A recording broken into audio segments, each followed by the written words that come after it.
I think you have improved the department significantly. We appreciate that. I recognize myself for questions. I also want to thank you for the discussing the authorization bills, particularly the cybersecurity bill, which I think was perhaps the most significant bill passed out of this committee in quite some time. And so I thank you for that. I had a question about the border. In a letter you sent to Secretary of Defense Ashton Carter, dated November the 30th, 2015, you requested a 50% reduction of flight hours by the National Guard, or the equivalent of 3,850 hours less than what was provided last year, and then a reduction in 300 Border Patrol agents. So as we look at trying to get the border more secure, can you tell me why you have requested a 50% reduction in aviation assets? Chairman, you're referring to Operation Phalanx. This is something that the Department of Defense provided over the last 10 years or so, which includes flight hours with DOD assets.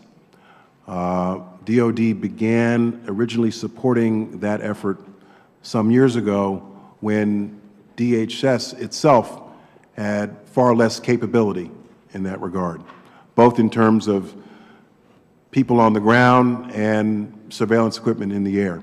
In the intervening years, because of the support of Congress, DHS is in a much better place in terms of flight hours, aerial capability, and capability on the ground. And so this past year, the Department of Defense and I did agree that we could accept less from DOD because of the investments that had been made over the last several years by DHS itself. So overall, we're at a much better place in terms of total flight hours. So we accepted less from DOD, which represents about a 5% cut in flight hours from last year. But longer term, we're in a much better overall place. Let me move on to another issue. The Paris attackers and the Garland case involved what's called dark space, communications in encrypted space using apps.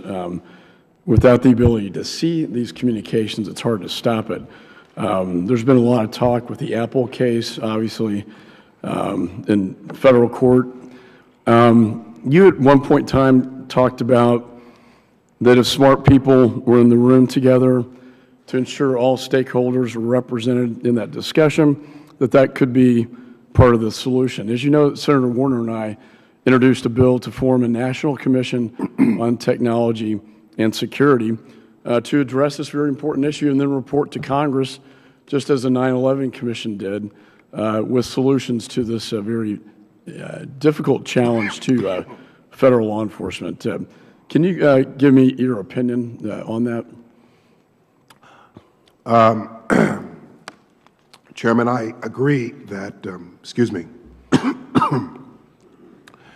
there needs to be a discussion among smart people to arrive at the appropriate balanced solution to the encryption problem.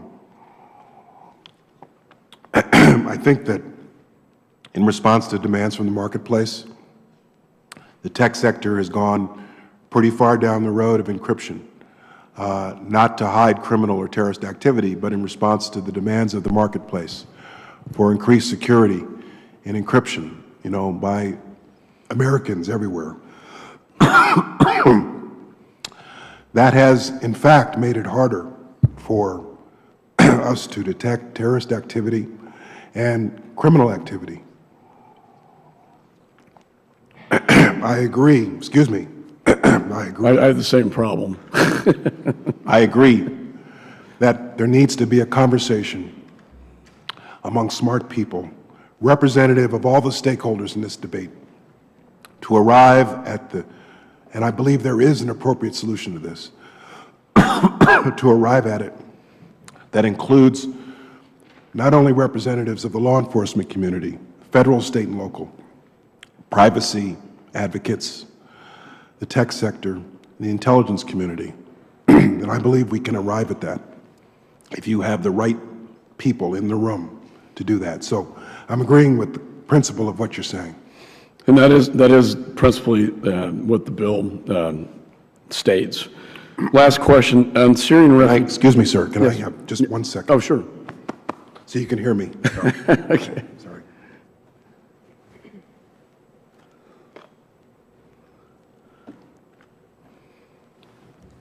Right back. Excuse me.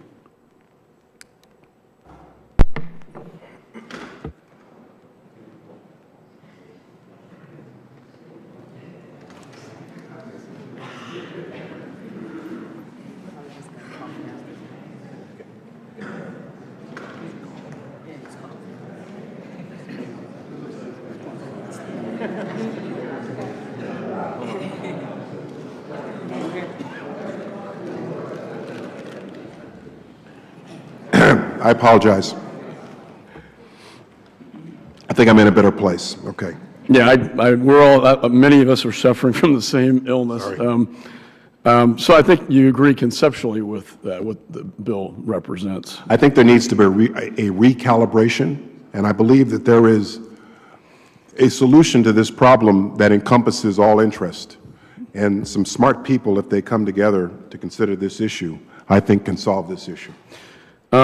Just going to the refugees, the Syrian refugee issue, and we had the SAFE Act that passed the House but not the Senate. You testified before this committee that it's a challenge.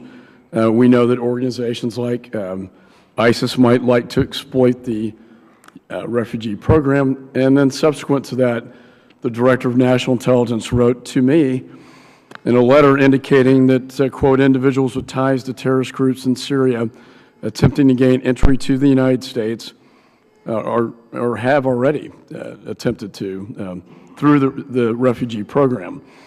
Let me ask you just two-part question. One, do you still agree that that poses a potential threat to the security of the United States? Let me just ask you that question first.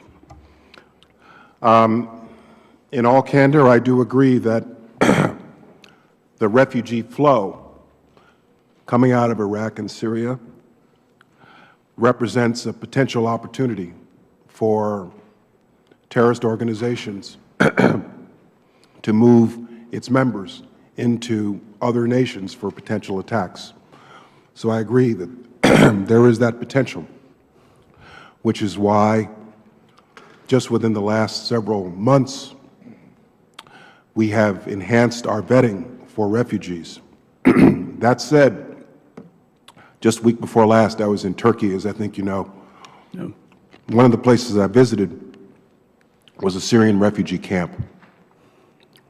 The overwhelming number of people in that camp are women and children who left Syria because their homes had been ravaged and destroyed and want to go back there. They're the victims of terrorism and violence, and so I think we need to support the effort to resettle this population someplace else. But we're going to do it carefully, and we put on a number of security enhancements to the process, which is already very cumbersome and time-consuming, and we're evaluating whether more is necessary. But my basic answer to your first question is yes, sir. Well, and let me just follow up. When I go home and I talk to my local communities, state representatives, federal law requires that the state and local governments be consulted with. And when I go home, they basically tell me, as you move the refugees in, and they are coming into the United States now, and as you move them in, the local communities want to know when you're moving them in and where, for a lot of reasons, safety and security, and maybe the safety of the refugees themselves. Can you tell me why this is not being done? Well, as I'm sure you know, the actual resettlement in the United States is principally the responsibility of the State Department, and the State Department is supposed to be consulting with state governments, with local communities, local not-for-profit organizations. My observation, just in the state of Texas, and I've met communities that have embraced Syrian refugees, in particular in Texas, is that it's going well, that the communities that have accepted the refugees are embracing of refugees. They're learning the language. They're getting jobs. Their families are relatively happy to be here. That has been my observation. I know that there is friction with governors, which the State Department and I have been seeking to address, and I think we're in a better place now than we were, say, in December. Well, yeah, and I would encourage you to do as much consultation as possible before they are moved into these communities. With that, the chair recognizes the ranking member.